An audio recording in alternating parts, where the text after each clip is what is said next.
Here we go, just we're getting a vaccine in a while. This place seems really scary, it's just empty. I don't see anyone around. Okay, there's Pixie signing off, and I'll speak to you soon.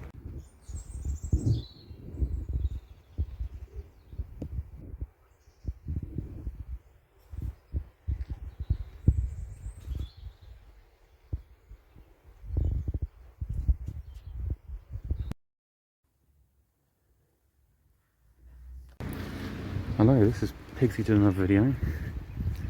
I just had a vaccine.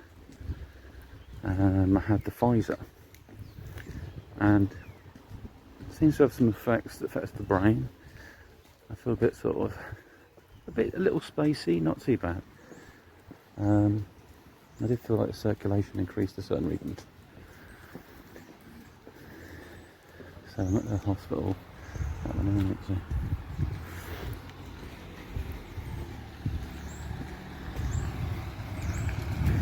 Yes, there's no other effects. I mean, the first one I injected it, they'd said, "Oh, do you feel anything?" I thought, "Oh, I can sense something," and then it was like a little bit of lightheadedness.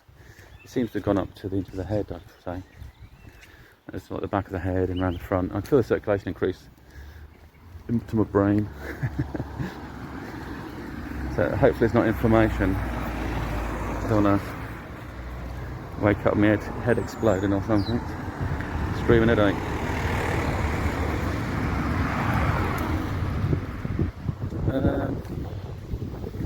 I think the problem you get sometimes, you get these people in authority. This is probably what scares people, is authority figures anyway.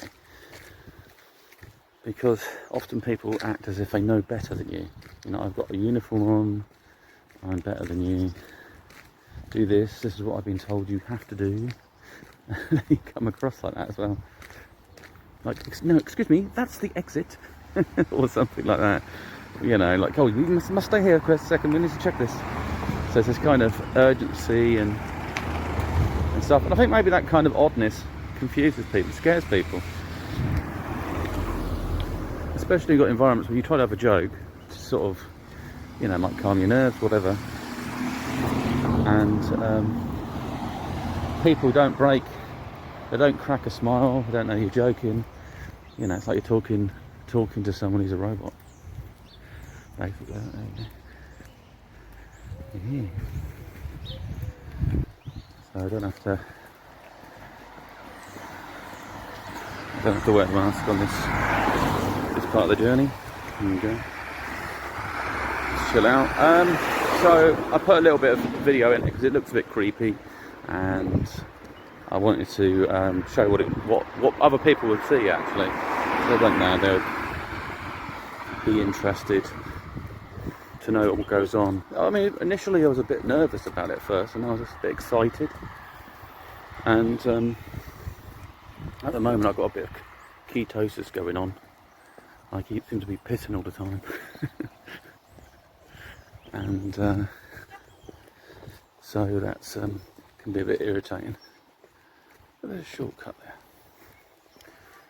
I've also wisely parked my car a couple of roads down, so I don't want to be on the sort of hospital grounds, because parking could be a nightmare. I went there about half an hour early, they let me in, there wasn't any issue like that. Everyone was queuing up, but I wasn't seeing people coming out the other side. I was like, okay, do they let you out, or do you just go in and never come out? It reminded me a bit of that Doctor Who, where they had like Cybermen. They picked up all these people and turned them into Cybermen. Anyway, I have to pick a sign off and have a great one. Bye.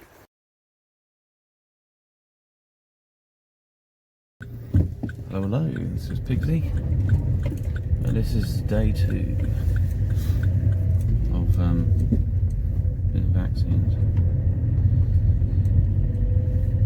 Well, day 1 was afterwards. I just seemed to feel like a little lightheaded. So definitely, if you've got a baby, you want to give a baby that bloody injection. You give it brain damage. Couldn't be punched in the brain. That's what it feels like. So whoever thinks that's a good idea needs to be shot, because it's the worst thing you can do, I think. You if I wasn't an adult, it would give me autism. Or if I haven't already got it, so I probably already have a mild form of Asperger's.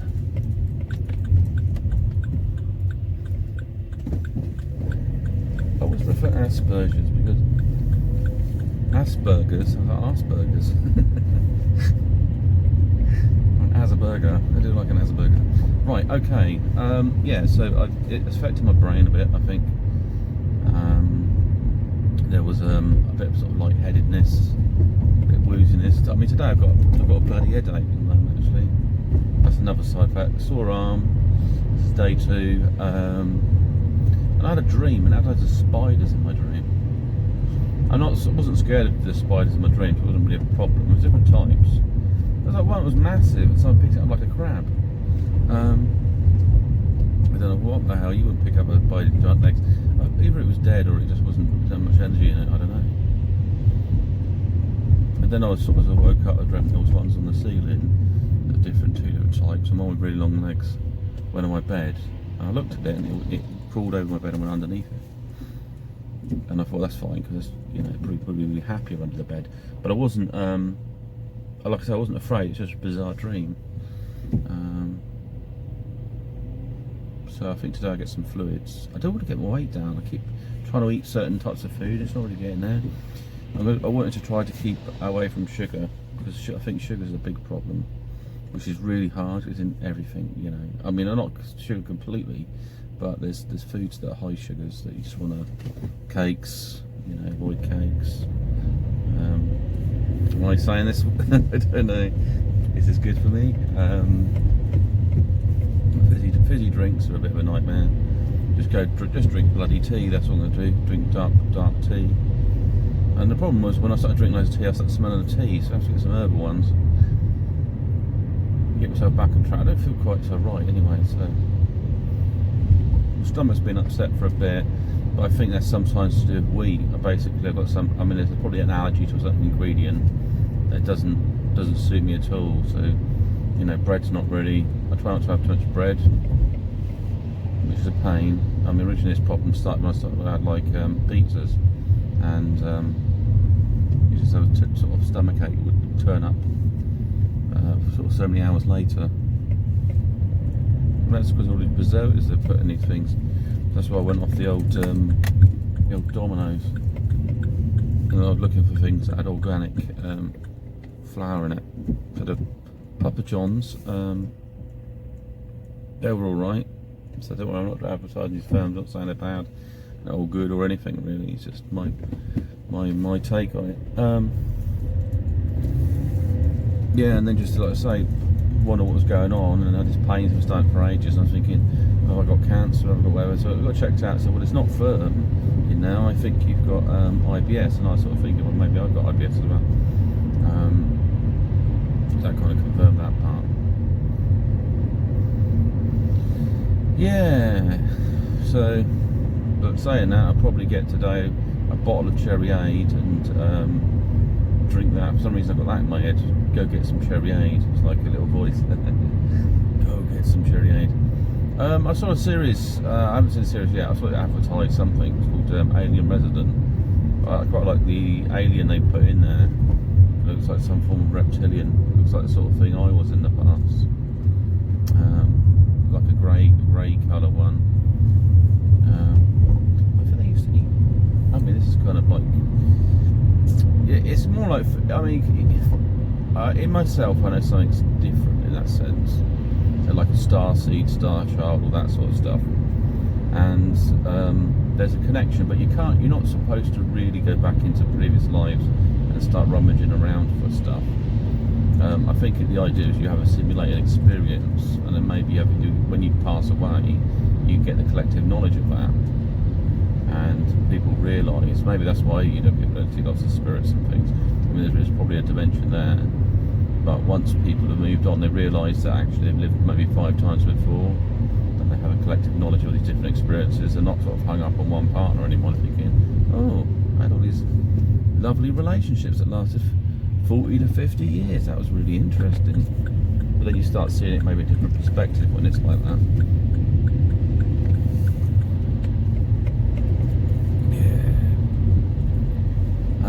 But then again, if you lock into that, you get that, yeah, you got this sort of reptilian side starts coming in. Focus on it. It's like, is that all you got when I had the vaccine? That's what I was thinking. Because you know it's affected you, if anything. That's an interesting sort of thing. It's that sort of weird, really deep, dark voice. But it don't really have the high pitch. I mean, it could be reptilian, although there are reptilians with really high pitch voices. I've got some amount of empathy towards animals as well. I can communicate to animals to some degree. Basically, as I'm waffling to them, I'm thinking and projecting my thoughts towards them, and they can tell sort of the mood I'm in or whatever. Because a predator wouldn't talk to a creature. A psychopath might, but a predator wouldn't normally. The idea would be to sort of overpower it. It's where humans can make so it's more deadly, I think, if you're able to switch. It's that's the apex predator thing mode. It's just like a switch in your head, and you can just do it, be unaffected by it. But then again, I say a lot of animals have that kind of behaviour. So it's not really. It's not a disease. It's just somebody. I think basically it's a condition that people just don't acknowledge. You know, like having sort of dark fantasies and things, and say, well, you have to accept that they're kind of fantasies. I mean, yeah, sure, you get off on doing something terrible, but it wouldn't necessarily get you. It wouldn't help you in society. It would basically get you locked up. So, you know, you have to find a way you can engage it without it being a problem. It's a bit like you've got off on violence or something. You're better off just practicing martial arts and stuff like that, rather than going up to people and attacking them or something like that. But there are some people, and they're just not right in that sense. And I sometimes think about some of these weird bullies in the past and stuff like that. Are nuts. You know, just kind of chaotic. I mean, didn't their parents? You'd think if you had kind of if you was quite dominant in your attitude, like I'm bored, I'm going to do this or that. You'd think you'd want to be at the top of the chain, not be. But because they just didn't have the intellectual capacity, they felt alienated, and they're in an environment where normally they're spoiled at home, and then they're in this environment where you've got different people around them that probably wear certain vulnerabilities, and they just feel like, well, you know, I'd rather be an animal than a person. You know, it's one of my things. And then you get the reverse. You get somebody that's always been quite caring or whatever, quite a sensitive character, ends up getting warped by this environment, and then he might form a singularity of a fantasy of some sort of violence uptake, like, you know, we sort of have some of these kids that run around with guns and stuff, because they have a means to deliver their fear, and then they've got some bizarre desire to destroy themselves, destroy a part of themselves. So it's really hard, actually. I mean, it depends on your nature. If you have to work against your nature in order to survive, it only leads to problems, and this can be the problem with, say, you know, for some women, they'd like to, you know, somebody else communicating, or I am communicating with, and she's an accountant, but she said the other job she would have chosen to be was like a nursery nurse. This arsehole keeps parking my space. There we go. There we go, lovely. See how day 2 goes. Do I look tired? So anyway, you take care, and I'll speak to you soon.